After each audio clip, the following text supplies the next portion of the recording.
Olá, meu nome é Arthur Guerra de Andrade, eu sou professor titular de Psiquiatria e Psicologia Médica da Faculdade de Medicina do ABC, sou professor associado da Faculdade de Medicina da USP, Departamento de Psiquiatria, sou coordenador geral do Grupo de Estudos de Álcool e Drogas do Instituto de Psiquiatria do Hospital das Clínicas, em São Paulo, e sou presidente executivo de uma ONG chamada CISA, Centro de Informações sobre Saúde e Álcool. Também sou presidente de uma ONG internacional chamada ICAA, International Council on Alcohol and Addictions, Conselho Internacional sobre Álcool e Adições. Eu tenho o prazer de conversar com vocês sobre um assunto muito importante, um assunto muito sério, que é o uso de álcool entre os jovens, especialmente entre os jovens universitários. Esse é um assunto preocupante no mundo todo e no Brasil também, principalmente por conta da situação de que é comum esse uso de álcool, muitas vezes não tem um limite em relação a isso e os pais, os professores, os próprios jovens ficam despreocupados. Eu vou falar então sobre as consequências negativas desse uso de álcool, as causas que estão associadas ao uso de álcool nos universitários e sobre algumas formas de prevenção. O meu principal objetivo é divulgar as informações que nós temos, que o grupo que eu faço parte tem, sobre esse assunto. Isso é muito importante porque muitas vezes esse assunto fica sendo desconsiderado pela população de forma geral, fica sendo desconsiderado pelos próprios universitários e muitas vezes pelos próprios familiares, né? Nós achamos que ao conversar com vocês sobre isso, levanta essa questão e nós conseguimos fazer o diagnóstico mais cedo de quem tem problemas em relação a isso e eventualmente fazer prevenção, evitar que os jovens possam entrar nesse caminho muitas vezes muito mais intenso. Olha, nos universitários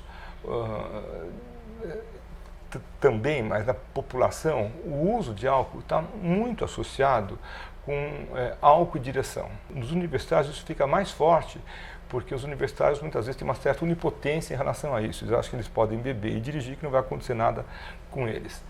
O segundo ponto importante é a atividade sexual desprotegida.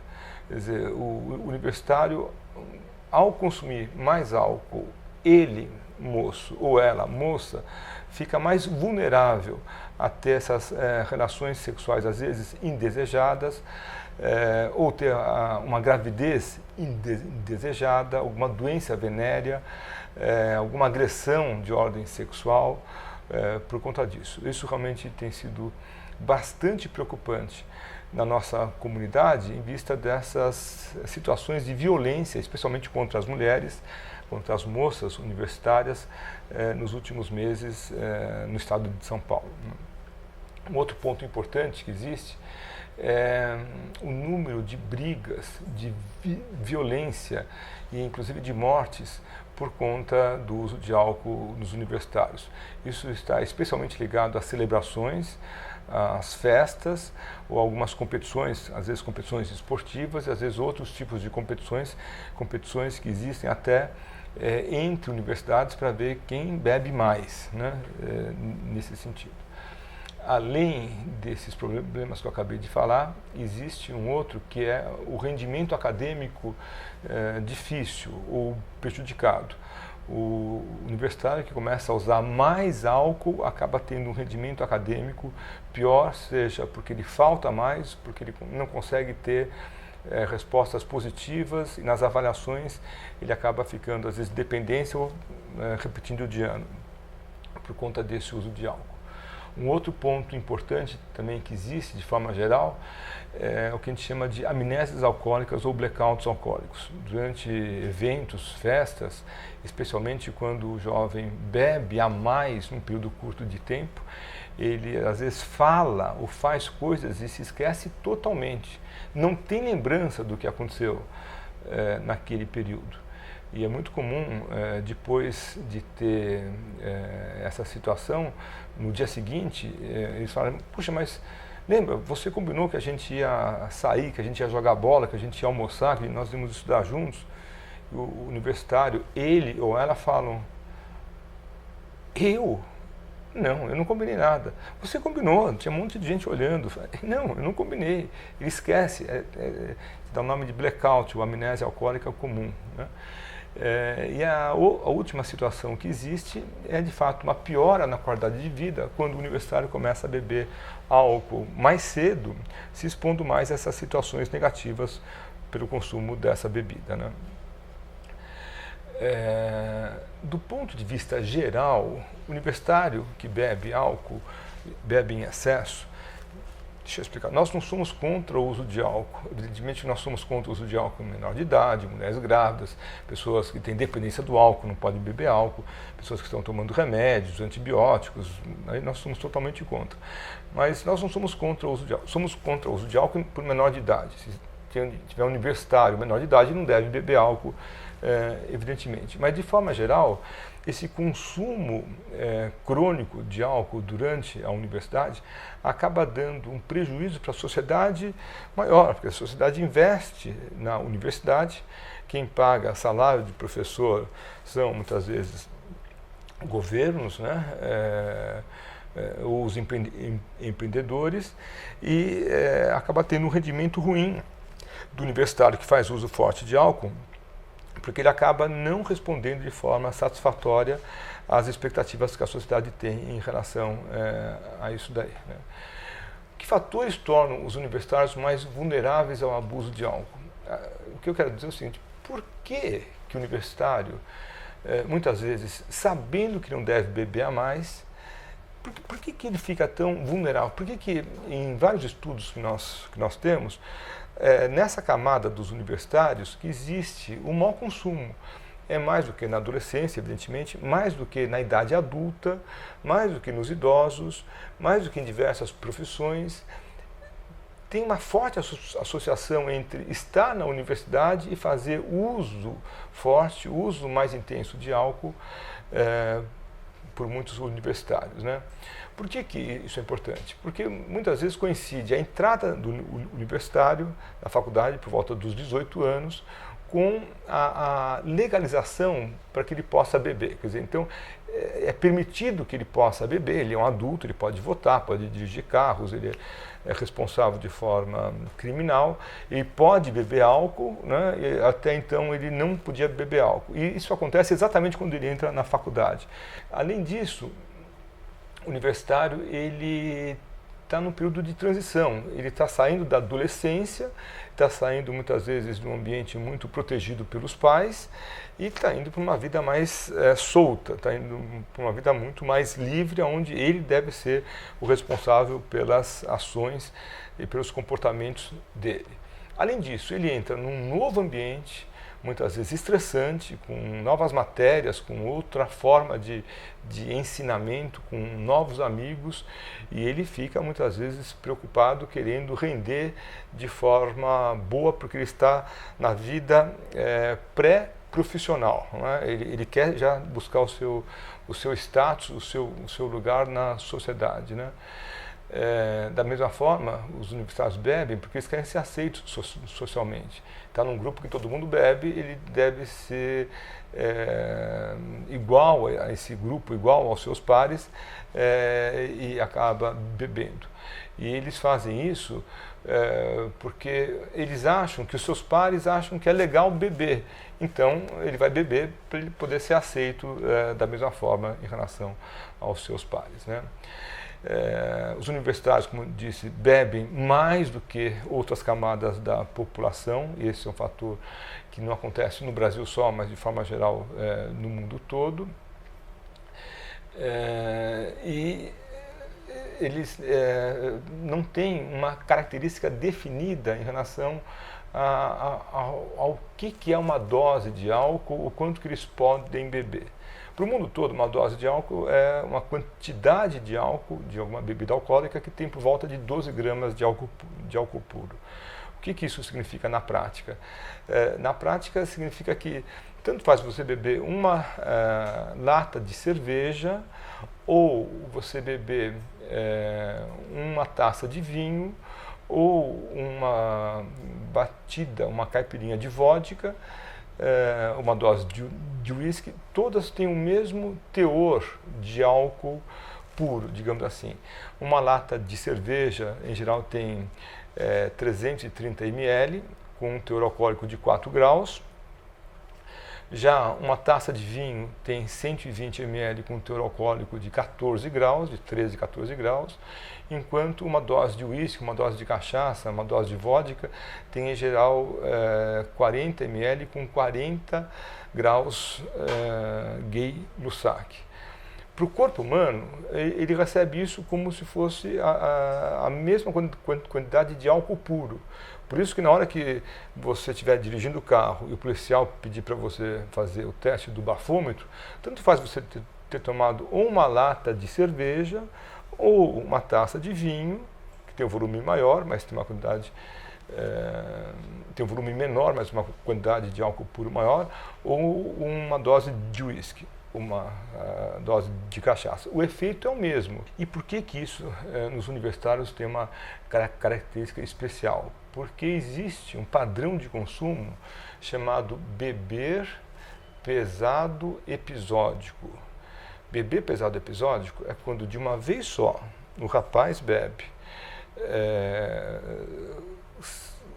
5 ou mais doses de alguma bebida alcoólica no período de 2 horas, e a moça bebe 4 ou mais doses de alguma bebida alcoólica no período também de 2 horas. Né? Isso é importante porque acaba tendo uma correlação especialmente com as festas, com as celebrações. Isso acaba dando uma dosagem de álcool no sangue maior, o indivíduo fica alcoolizado, ainda que ele não seja um dependente do álcool. Ele bebe de forma ocasional, de forma moderada, mas numa celebração, numa festa, num churrasco, num aniversário, de uma vez só, em 2 horas ele bebe 5 latas de cerveja, ou bebe 2 latas de cerveja e 3 taças de vinho. A moça bebe 4 latas de cerveja, ou 4 copos de chopp. Isso provoca uma alcoolemia alta, a pessoa fica com um comportamento diferente, ela fica alcoolizada e aí sim fica vulnerável a diversas situações para a vida dela ou para a vida de quem está com ela. Né? Não são todas as pessoas que conseguem beber nessa quantidade como outras. Tem gente que bebe até mais do que isso sem se sentir mal. Isso é verdade. Quer dizer, o que determina uma pessoa conseguir beber mais, um universitário conseguir beber mais e ficar menos alcoolizado em relação ao outro ou outra que bebe menos álcool e já fica alcoolizado mais cedo. Né? Existe um padrão genético chamado baixa resposta ao álcool. A pessoa ela herda do pai e da mãe, 50% de genes do pai ou da mãe, ela herda enzimas que acabam metabolizando o álcool de forma mais fácil. Então ele consegue beber mais sem ter os efeitos negativos do álcool. É diferente, por exemplo, de uma coisa que a gente chama de tolerância. Tolerância, a pessoa vai bebendo mais e ela acaba tendo uma acomodação do seu sistema, especialmente gástrico e hepático, para metabolizar o álcool. A baixa resposta ao álcool não. A pessoa ela herda já sistemas no corpo dela que faz com que ela beba mais em relação a isso. Né? Então, quando nós reconhecemos grupos de universitários com bebê pesado, sabemos que eles são mais propensos aos problemas relacionados com acidentes de trânsito, violências, doenças sexualmente transmissíveis, mortes. Né? E o que fazer para controlar esse consumo abusivo de bebidas alcoólicas? Senhores, senhoras, esse é o desafio que nós temos. É por isso que nós trabalhamos com esse tema super interessante. Nós estamos trabalhando com um tema que tempera, de alguma forma, o futuro do nosso país. O futuro do nosso país está muito ligado a esses universitários. Daqui a 5, 10, 20 anos, esses universitários vão estar tendo posições de liderança no nosso país, seja na área política, econômica, esportiva, social, cultural. E se esses universitários estiverem crescendo, estiverem amadurecendo, temperados no álcool, certamente nós vamos ter complicações a médio e a longo prazo. Não só a curto prazo. A curto prazo é durante a universidade. Nós estamos olhando para os próximos 20 anos em relação a esses universitários. O que nós precisamos fazer? Nós precisamos agir, intervir, identificar quem são esses universitários que têm um risco maior e oferecer atividades, programas de prevenção para que ele não seja levado ao consumo mais forte de álcool, acabando, por exemplo, um quadro de dependência.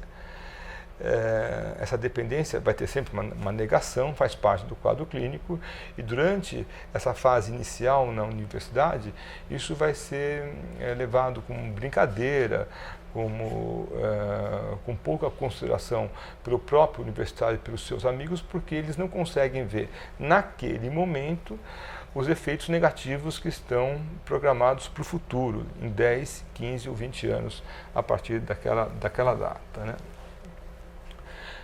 Ao longo da intervenção, para que a gente evite esse beber pesado episódico, né, nós vamos falar sobre o modelo de expectativas do álcool. Isso é, se ao beber a pessoa espera que só coisas boas vão acontecer.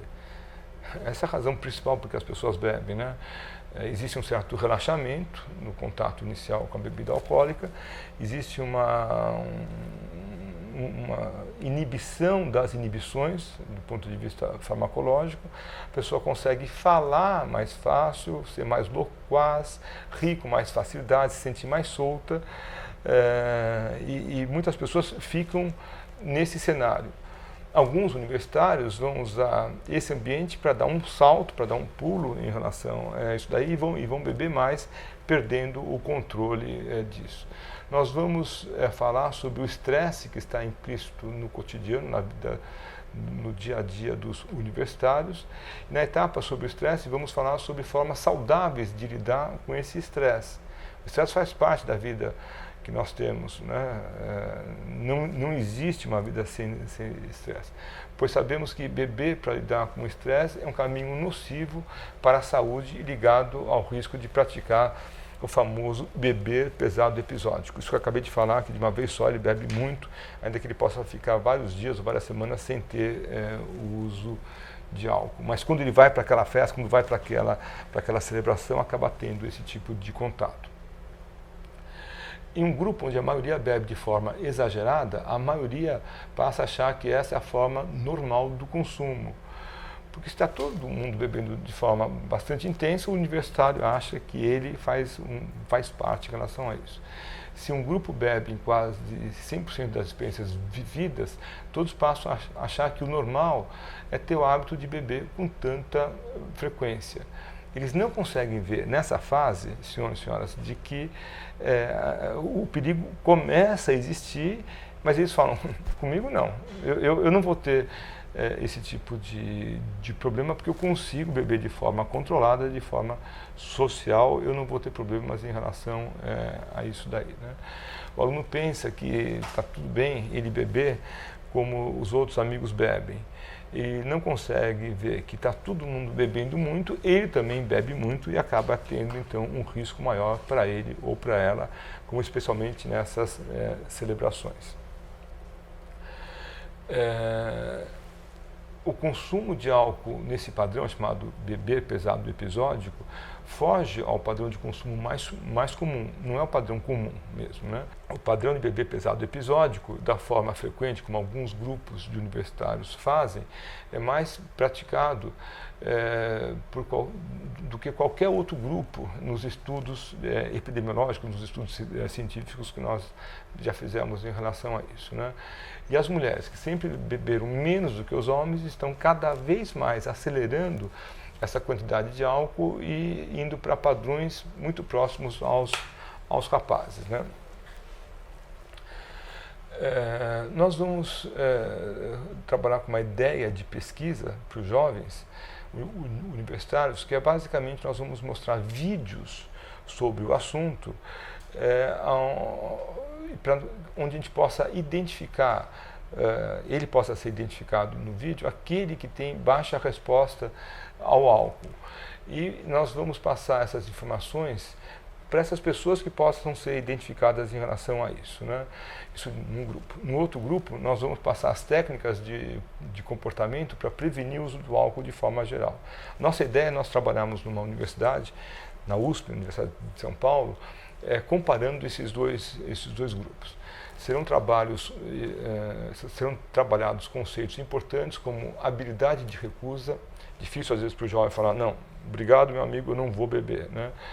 Ele não consegue dizer não, né, a isso. Frente à pressão social e a familiares, e a importância de beber devagar para perceber melhor os efeitos da bebida alcoólica, pois muitas vezes o jovem que tem baixa resposta ao álcool bebe outra dose quando a anterior ainda não foi totalmente absorvida, ainda está no estômago. Em resumo, são formas de prevenção dos problemas entre os universitários, para mudar os padrões de risco nos mais vulneráveis, nos universitários mais vulneráveis, promover intervenção nos grupos que fazem mais bebê pesado episódico, que tem baixa resposta ao álcool, e na faixa etária de 18 a 24 anos, que demonstram estatísticas maiores desse abuso. No ambiente, basicamente, nós temos 3 ações. Explicitar que a direção da universidade, qualquer que seja ela não deve achar que tudo bem ter esse tipo de padrão. Ao contrário, eles estão preocupados, conscientes que esse padrão deve ser evitado, né? Para isso, nós vamos ter medidas de restrição ao uso de álcool nos diversos campi das universidades. É difícil imaginar o jovem universitário que durante o almoço vai beber álcool e volta já com efeito de álcool para a sala de aula. Difícil imaginar o estudante de medicina que durante o almoço beba álcool e vai atender algum paciente no seu 3º, no seu 4º ano, 5º ano, 6º ano de medicina com hálito alcoólico. Muito difícil de nós imaginarmos uma situação dessa, mas ela existe. Isso deve ser reprimido a qualquer custo, a qualquer custo. É justamente esse estudante que já está bebendo de forma rápida e precoce que precisa da nossa atenção maior, né? E para isso, se nós tivermos essa identificação, nós precisamos oferecer tratamento, precisamos oferecer ajuda médica, psicológica, pode ser com hospital, no grau máximo, com medicamentos, com psicoterapia, com uma conversa que seja, para impedir que esse jovem tenha um comportamento mais exagerado de bebidas alcoólicas. Falando sobre outras formas do álcool ter um impacto na saúde, sabemos que, em linhas gerais, quanto maior o consumo de bebidas alcoólicas, maior a chance de problemas sociais e de problemas de saúde.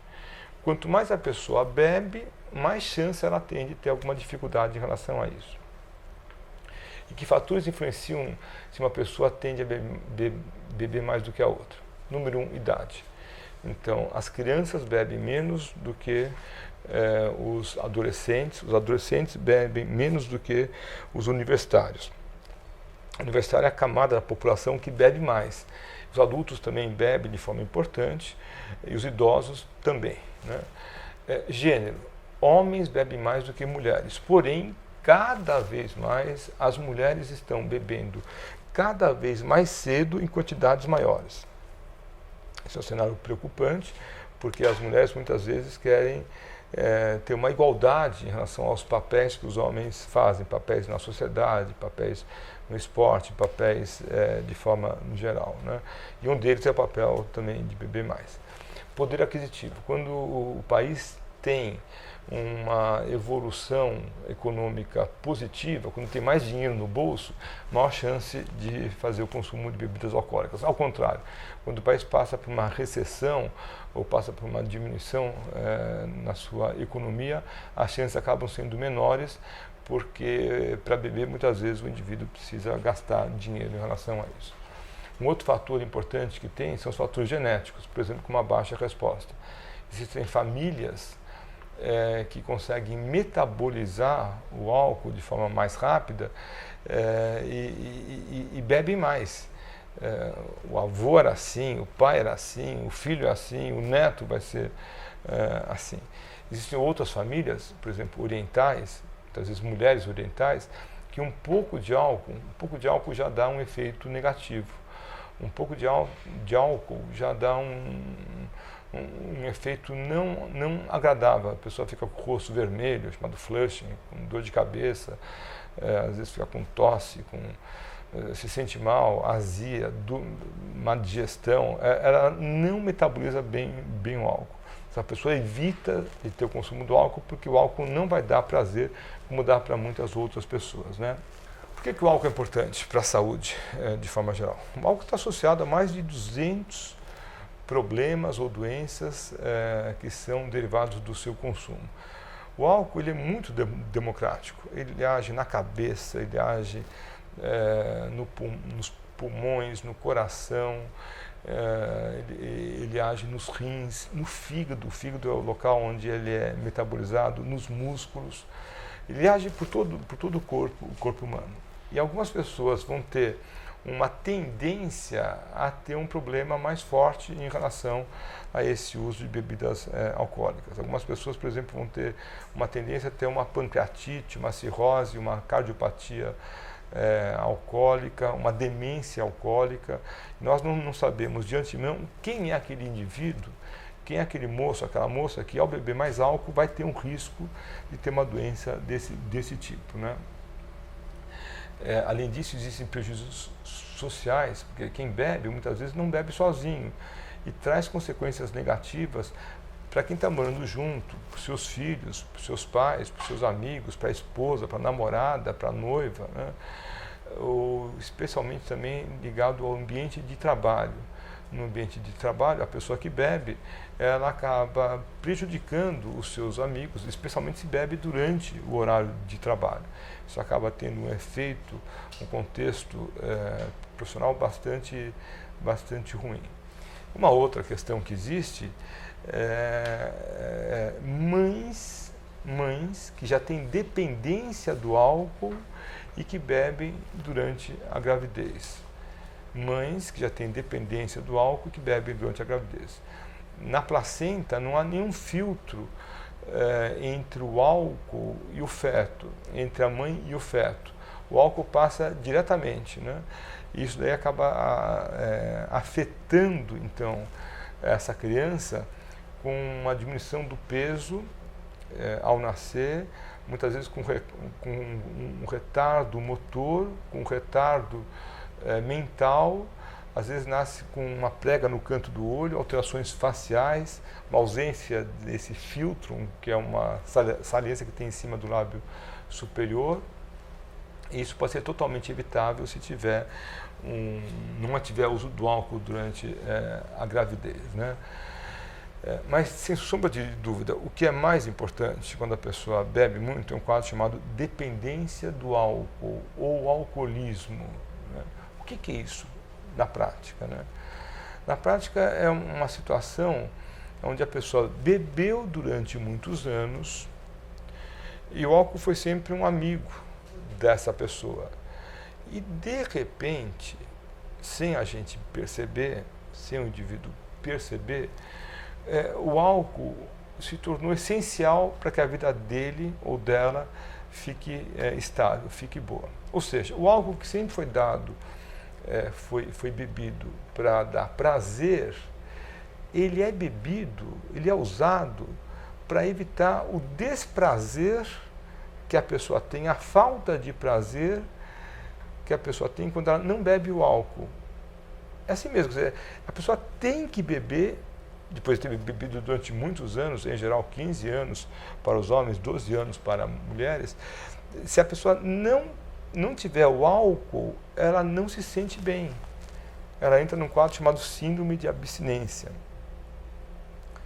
O exemplo disso típico, né? O exemplo é a pessoa que já bebeu durante vários anos, está em casa, bebeu à noite, acorda de madrugada, na verdade ele ou ela é acordado pela falta do álcool, acorda suando, tenso, a pressão arterial está mais alta, ele está angustiado, se veste, vai para a porta da padaria, que tem perto da casa dele, para a porta do bar, e ele tá ansioso, ele está irritado, ele está suando frio, ele está trêmulo muitas vezes. Ele chega no bar, encosta o cotovelo dele no balcão do bar